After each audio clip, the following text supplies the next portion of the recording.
Abantu awo bonna walabyeyo Kaye abantu nga bangi bakwanikidde ekibatu n'olondamu Kaye video ani yagikwata Norton yamalawo sente nga mmeka kyenkumanyiko by the way you spender video zo zibaako tulina video gye twakwata yalimu oli gaye yalina tatu wali bamuyita batya yalina tatu yali ya milioni nga 3 mu bile ne sente meka eno yamazeewo sente agajo kwogera sente abantu bali bubi nenga sente nyingi nga wolaba video bwe bamwe abantu abangi n'ebintu bingi betute sente nyingi. Okay, yeah.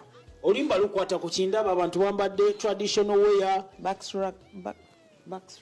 backsraga ngoma nganda. Yeah. Okay. Lukwata ku otute chiwedde like Shakirah okitute chiwedde buli kimu kirina ekigenda kumenya kiri ready okufumba. Okay. You know. Eno video naye ali yali teba kutwala di Shakirah. Enga tuze mbyaddala bakutwala di. Oyagala abantu wali ninja abakutwale kuba muganda wange tobadde ku relationship singa munano bidi nawe bidi ate gaye yakwanira ku nnyonyi ate omulala ati eyo ne ndala ennyonyi ngimanyi endala yali etya endala tebagibala it was a one off badde saa akozesa kiri kigambo kinene obudde bwakumakya abantu bajja kudduka no endala what happened? Nothing happened really. It's just music. Music yona nemeseze bintu bingi. Ebyaddala. Music akulemeseze yakulemesa n'obusawo. Kwaba ngamba wasoma busawo. Ndi musawo. Obusawo bw'osigala ndi musawo. Ekintu ky'osomete kikuvaamu. Naye obukola obeera mu kuyimba obeera ku nnyonyi obeera mu shooting video bayite batya ba patients obajjanja bati ofuna ddi obudde bw'aba patients by the way. Wafunye ekizibu kati nkufa. Asiri wiringi chifuna kati naye nga nandiyagadde obeeko omusawo wange naye tugenderaawo okola ddi obwo obujjanjabi nga nzizeeyo mbukola nga nzizeeyo US kati ojja Uganda oyimba wodde US obeera musawo nyimba nina n'amadagala n'abantu abatedde okunkubira nga nekibaluma nimba wamejaringa mu ki RN bye biki ebyate registered nursing kubudabuda bamawaya akola ki kwaze siyine kubudabuda bamawaya bakatwe bamawaya bebali bagaya balina obuzibu ku bwongo baba badise ezo ziba developmental disability taba mawaya. Okay. Ne kati Shakirah omuntu atulaba kubukedde ayagala okumanya okuyimba obusawo parenting ate obuyo oluusi kati jjukira ne relationship oluusi mubamu abakutawanya bino ebintu ebihandling oti kyenjagala okukola kyempa obudde kyeneetaaga okukola kyempa obudde osalawo nti bakukwane okkiriza ne bakwana osalawo music abeera music tebali nti kunkwana abakwana basigala bakwana wadde olina omusajja naye kati abo basina budde bwabekozi baninawo omuntu naye kati obalumba obagamba oti soko tunyumizeemu awo kigayi kirumbi awo kigamba ndi mbuki nti nange Shakirah nkuba kati oddamu oti it's okay naye right now siri available nawo omuntu naye wamutegeera omuntu wamutegeera kati kikyalina ekyenjawulo kubali abaasooka kikyalina ekyenjawulo ekiri special kyogamba nti muganda wange no ye wow factor bugayi wange gyalina bali tebagirina ng'oggyeko bino wallet biki nawe yagala nnyo ssente era obadde olina sente wategeera akasimbi bannange no sikutegeera nsimbi but ensimbi ze ziddukanya ebintu ebisinga right naye nga ekisinga obukulu patience mugumikiriza nnyo ate his understanding n'owokomawo saawe mukumakyanga wokomyewo sibeera naye kati abeerawa abeerawe naye mwena mubeera kati obeera mu America abeera Uganda sinabitegeera mubeera mwenna eri mu America oba wano Uganda ali Uganda kati woddayo mu America nga mutani mubeera ku bagita bata Skype biki nga tubeera ku WhatsApp video call naye atambula asobola otambula. Okay. Musically speaking omayenda kutwala nkujje no nkuze no nkuba naye nsaasira guma. Musically speaking wobeera Uganda ennyimba zo wezisinga okuzannya wobeera ofulumyemu tezizannya olowooza buzibu ki bana Uganda ndezo batebaagala okikola. I think bagala okola omuntu omulabako nga wali maybe I would think Tekikuyisa bubi. Abashimisa bubi. Ati wakibazizanya oliwo otabawo ne batazizanya. Ku YouTube kweziri. Omuntu yenna akwagala nga fani always aba kujja ku YouTube. Teetaga kujja ku TV. Okay. Yeah, aba asobola kujja ku YouTube. Kati oli okay with it? Like if that's what it is, then omanyi mulumya emitwe abantu ba TV. Kati omuntu abatagenda beera nga abajjukiza buli ssaawa nti nkuba. Oba oti ebintu nga tebizanyika. Omanyi by the way oli muyimbi. Mulimu omuyimbi agamba okuba oluyimba. N'oyagala olukube naye nga muganda wange si lubi naye ng'olaba engeri pesi gyagala oluzanyireko. Tekiggwa. Anti kati omuntu ajja nakugamba nti Musa muba mwayogedde naye n'omusuubiza okukola omulimu. Kati oba togukola kati ye aba akola reminders aba akujjukiza. Oba omusuubiza omukuba emirundi 3 olunaku oli mukuba gumu batumukubirako ddala agenda kukubira amasimu. Akubeerako kati waba ng'olina ebintu bingi kati zirina ebintu bingi byenkola. Kati siina budde obeeraawo nti mbeera ku simu n'oba Musa nkubi. Manager asobola okukikola ne ttiimu yange. Naye wenkugezaako emirundi 2 olda project eddako sigikuwa. Kuba mba ndaba nga you don't deliver. Sente olya za bwereere. Uganda twasinga kutegeera ku luyimba lwa Palaso olujjukira. Tinkuula. Tinkuula. Banange watinkuula. Ngoti bagamba watinkuliramu n'amaka ga Palaso. Omukyala yanoba. Musobi jawa. Wallahi. No, you're lying. Omukyala yanoba. Palaso is a brother. It's a brother. Naye ate munaye wangamba nti why omukyala olwalaba oluyimba n'engeri gye mwali mwetinkuula n'agamba Palaso bayi omuzungu omuzungu yajja kufumba naye wali ofunyeemu awo ekinyegenyege okoze by the way osize kola collabos n'abasajja abakazi bebuzaabuza abasajja bakwanguyira nnyo abasajja tebalina buzibu I think ku bakazi abakazi ku bakazi balina buzibu kizalawo. No, not really. It's a woman thing. Omukazi yayinza okugamba ye tujja kukola. Nalako kubuzaabuza, you know. Kati obugambo nilutambula yatidde kino tayagala kukola tayagala, you know. Ngani twali twagala kukolako nani? Nani? Spicy yagaana ojjukira. Spicy. Omujamaika. Spicy Diana. Yagaana wali wagala kukola naye n'agaana n'omulala ani? Spicy, I think Spicy yali manager we ne manager wange. Bali mukwatagana. Bagano kwatagana. Bakwatagana naye ndoza manager woli. Ya wanvu ya nyono. Nakivaako. Simanyi. Ya mwanvu ya nyono nakivaako. Kati gwe manager we yali ayogera naawe yagamba nti ba Spicy baganya okukola naffe lwaki. Reason ya kuwa. Manager ngamba njagala okoleko ne nomuyimbi bwati. Nayogedde ne manager we nakkiriza n'oluyimba ne baleeta. Ne basuka ne baleeta oluyimba nga yaluyimbye. Ne bandaga we njagala oyimba. Then manager ne bakyusa oluyimba. Ne baleeta Jamie Culture. Nakola oluyimba. Ne lubeera awo ne kibeera awo ekityo. Tukitwale Spicy Diana yagaana okukola ne Shakirah. Ne kibeera awo ekityo. Managers. Kubaffe ng'abayimbi tetwogera nti twogera. It's the management. Yeah. Okay, okoze collabos n'abasajja tuddeyo. Ezimu bagamba oteekamu akasente collabo ki ekyasinze okubeera ey'ebbeeyi? Akasente kati. As in you pay off abantu bogenda okukolabora. Bukadde bonna. Ezo nyingi naawe. Kwate n'Android alina ekiboozi. Wankireete wano. Kiboozi ki? Nti buli gwakola naye nga mukyala. Akiraga batasasula ndowooza. Andrea omuwa ssente takutawaana. Kati gwe yasooka n'akola ati. Nze namuwa ssente namusasula. Industry eno tulina okuyiga osasula abakola music. Kuba nze bakiŋŋamba bwe weŋŋenda.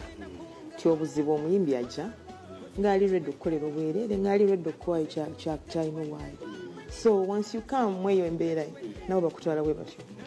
Naye bw'ojja nga you're ready to work professionally era mukola.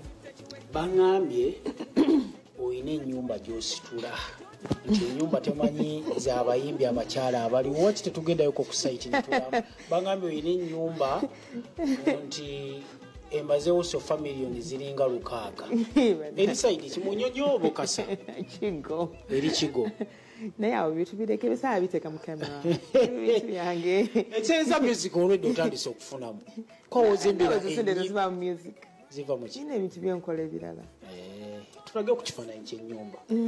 Nedera tubiteeka mu mawulire tubireke. Naye housewarming yadde. Abantu yatisi bagambe bafuneko ka idea nti owaayi omuyimbi w'eggwanga yatugamba maybe mu 2024 January tugenda yingira ennyumba. Naye ngenda gitunda. Nze mukyala nginabeera mu nnyumba ya mwami wange kati nze nze ate nzimba ate mbeere mu yange omwami atajje mu yange nedda nze wange tekinkolera ekyo kidibya tonnadiba sisobola kudiba mwami Kamulegeya yali atya gyali bange ova mu famire ya Buisiraamu okimanyi ndi musiraamu olumba olupya lubagamba kitange Kamulegeya mba ntambudde naye kati wakola mu dressing eyo Daddy kiwala kyakimanyi aguma n'agamba atya talina byagamba muwala wamumanyi mbuki amanyi byenkola ekitegeeza ali okay with it okubeera bwotyo ng'oyambadde bwotyo ng'oyimba ennyimba bwe zityo takifaako. He understands entertainment. Tatange mu biseera bye eby'obuto yali mudongo olimba ng'akubalaga kubera lyakubuuza ebintu bya music mu famire yammwe byava mwena muli bawalimu muli baseeka yali akyakala yakubangalaga ng'azina empeera akagere n'ateeka mu ttaka ng'akuba ne matatu mami yange matatu cards ngayagala nnyo ebintu by'okusanyuka naye nga bw'omanyi stages in life people outgrow things so kati stage n'agivaako nadda ku ndala kati nange ndi ndowooza ku stage ya muziki naye nja givaako. Muwala we ali atya myaka kati si 7 mukaaga ali atya gyali agenda kujja this month abeera nani mpozi ne mami ne jjajja naye myaka 6 abantu ku myaka 2 ogenda owuli asuddewo omulala abo baagala gonooyagala ddi oluddewo nawe Shakirah olimba ngenda leeta kati sooke tukole emikolo then tuleete. Ekyenkya kikutuusiddwako naye giri mu America onajja semwanga nywa w'amazzi temwina yafuta pate nejekya ndondo mugiteeke kati lisiti wali ku kasiki mpezi shower party enebeera Uganda nja kujja kweyo naye nga ma nandyagadde obuzibu kale Shakirah gwe tuyina muganda nga tulaba kubukedde ngezaako wano mujjamu ebigambo she's reserved ebigambo tebivaayo bulungi naye gwe wekinagwera kyolina omayanga byonna tubitegedde. Shakirah ekibuuzo ekyakyenjawo okubuuza emabegakaawo waliko omusikando Jeff Chiwa ne Guy oli bamuyita batya Big Deal Musia. What happened? Abantu tubanyumize ki ekyatuukawo wayawula Jeff Chiwa ku Big Deal Musia? Muziki gwe gwabaawuza oba muganda wange nga bwendowooza wangi moseseewo nedda bambi sina bwe nayawula ensonga zaabwe abasajja balina ensonga zaabwe bo nga bo balina issues zaabwe just unfortunate za happeninga nange muwendi in the moment naye nga saabawula balina ensonga zaabwe ebiseera ebyo wali usebo weepanka wali tokwatibwako Shakirah ali wa Jeff Chiwa nga ne omuntu newakukubira essimu tokyakwata ebintu si birungi naye wankubirako nga lwaki mba nempanka waliyo ki ekyenjawulo ate nze mmanyi njagala onnyumize ki ekyaliyo nekituuka n'okwawula ab'omukwano Jeff ne munne. No, really, nali just nkola naye for like myezi amazing esatu. Okay. Yeah. How was it working with him? Byali bya bulijjo. Tewali kyanjawulo. Yeah, tewali kyanjawulo. Wejjusa n'ekyakutwalayo. Si kwejjusa, it's the same thing. Management, it's the same. Simanyi yetaga interview ndala nga mpanvu kunyonyola ekyaliwo. A lot happened. A lot happened. Nga birungi nga bibi. Both. So compare ku birungi. Both nga bibi nga birungi. So compare ku birungi ebibi tugejja bingamba edda. So compare ku birungi I think ebirungi byali eki. Ebirungi is just connection, contact. Maybe a few contacts already I had, but maybe a few more contacts and no, not contacts, few more friendship. Because these are when they contact you and actually I'm one. so ne meeting omuntu omulala mukwano gwenyo ne message mukwano gwenyo ne tufuka ba mikwano nogamba nesimu yonjirina ne bababu jere tuli ba mikwano so ekyo nakyo kyaliwo and meeting people kati Musia I met him through Jeff. Musia is a good guy and other people I met even kati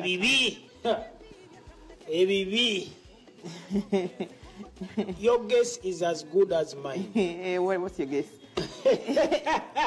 What's your guess? Onjogeze ekingerero nako olwaleero agwe mbuulira mali nkubuulira ekibi ekisokera ddala ebisi birungi bidiscussing ebintu bitwalanga byakuyigirako kale bwe tweyongerayo muganda wange atulaba tulina omukyala bamuyita Shakirah Kamulegeya ali mu Uganda musawo muzadde ali willing okugattako okuzza ku mwana very soon ali willing okufuna omusajja bakole emikolo kati nandyagadde okumanya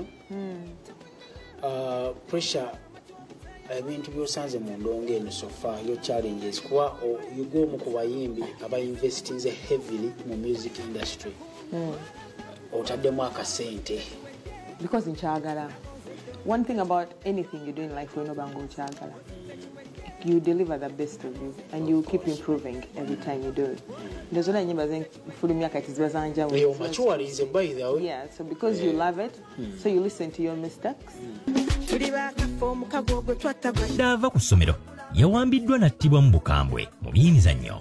Maani eri mukawefube wakujja kikomo ky'aba challenges would be impalana bichi ebyokuyogerako ebintu bya bulijjo ebibi kati bakwogerako ki kwanze ndaba otuukiridde bagamba mbuki no human nature abantu bakwogerako ki tofaayo mbuki kuba ndaba buli kimu alhamdulillah olaba otya kibirigo zayagala okuva wano bakwogerako ki no, it's scandals the industry. Zo sigala zezo. Abasumbuyi, abakwogerako, abatakwagaliza. Abakuba mugita nkokola. Nkokola. So bisigala je bingi, banange bingi musa. Okay, nga tumaliriza your last remarks. Yakuta obudde bwakumacha yaloddemu omule ne by the olunaku lulukera lutya. Routine y'olunaku yebereti kera kusaba depends on what I'm going to cut lero nkedde oli ku mulyango ndi ku mulyango naye webaka nnyo no nebasa kumacha nga tokongonye nga toggulawo nebasa kumacha nze ntidde n'okutya wentuyingidde nga ndabawo engatto ziri zi trainers n'endowooza munange nze ndi muntu wa gym ate tukola road work ne timu yange so bajja tukola road work sometimes tugenda mu gym n'ebintu babireka wano kusitusimbulira wano so they come and dress up ne tugenda kubadde amanyi mulimu omuntu ntidde n'okuyingira n'ensooka nkuba akabonero abasajja bakambwe ennaku zino wallahi sisula na musajja yenna sisula bwomu kale sibula atulabe ekiddako muganda wange Shakirah abatula bamwe bali kubeerako bampise Shakirah omufiika akayimba akapya bakayita otuteshiwedde nkuyimbyemu ku makya so kumpeeyo ati sineweeba layini ntawanya mwezi musa awayimbi wakitobwagala tuwakazuuka kale tunaana kulya kale Shakirah emabega kaawo sinnakakasa naye Katonda njagala akunsisinkanyiza njagala ntegeere wafunamu obutakkanya ne spice tajala namukwaya ebibozi bibeereyo mu nnyonnyoko empala nti ate spice simanya Shakirah simanya buli omu agamba yasinga munna amagulu amalungi kati nzize onziremu what happened amagulu amalungi nti muvuganya ku magulu spice agamba yasinga amagulu tasobola kuvuganya amagulu gange naawe lwaki omwayiriza Spicy dana watalina watuka ku magulu tasobola naawe omwayiriza kasikatu kaleke mudigosi short omwana yizo kwa yewayiriza tayitinde kusagala balowooze nti nkulu omwayiriza kayinza kyogera ekyo nti akusinga amagulu tasobola kyogera omulimu gwange guno mukama yamba naye kawayiriza kanyabo gwamusinga amagulu tasobola kyogera kiringa wanaagamba singa Shakirah akabina kiba tekisoboka mukirabulabi ati tunalaba kabina kugamba. No, I'm just saying. I'm just saying, like, muwayiriza mumuwayiriza sobola kyogera nti asamagulu amanya amazima mukirabulabi naawe amanya amazima nti manene kuga spice nti amagulu go macha manene kugaganyirira gagi ono jane chonda mune chikuula ola yadda mama jalo agenda gamba sebo semwanga omuyimbi wange wachi mumugira we muti naye munange uno yabyeyogeredde nti muganda wange bavuganya ono yasinga kati njagenda ko wiki eje wa spice ambulire Shakirah amagulu kiri kitekira uganda musinga ki ngakwa example mwebadde yaki kiringa bwana avayo nagamanya Shakirah ebintu awo tekisoboka kati tuvudde mu music tuze mu kuvuganya ku bitundu bya mubiri. Music is preference. Music tosobola gamba gosinga abawagizi mu babanjawulo ngoizo banga oyagala vanilla onayagala strawberry. Okay. Oyo music is preference. Kali kebyo ekino nakyo kivudde mu ddiiro naye nga tetunavaawo wanange makeup bintu nga bingi bino byonna biteeka ku face emu weeta byanjawulo kati kino kikola kano kaki kalinga jjirya sekoko kakikano ako kakola ku face I think kajikolako ki ndaba kayero foundation yoli wa kibiina kikano ndaba kayero oyina wa kawe obuzaabuzi oli wa kibiina ki Shakirah ate akasenya kabbulu eno jema oli wa kibiina ki ebyobufuzi yo bimanyi sibimanyi bibiina bitya bimeka sibimanyi nze kyomanyi n'ebino byonna bigenda ku face emu gisinziira ddi lw'obikozesa it depends. Okay. So bino byakugazala ndi bya mu America naawe sina kyengula wa Rihanna Fenty ndaba Fenty beauty bino byonna bifenty sina kyengula no kucheza gwe makeup obeera ku stage tatuyana kuba ava bweru owani atuyana abayimbi abalala bambi balanga Katonda abagerede makeup atuyanye no ndoza tutuyana kiva ku quality ya makeup gwa bataddeko ono ne botuyana tayiika because simanyi tayiika ninga kiva ku quality naye mwekola ebintu ne Mawulana ne Rain ku stage abantu bangamba oyo kirayika muyina mu engeri Rain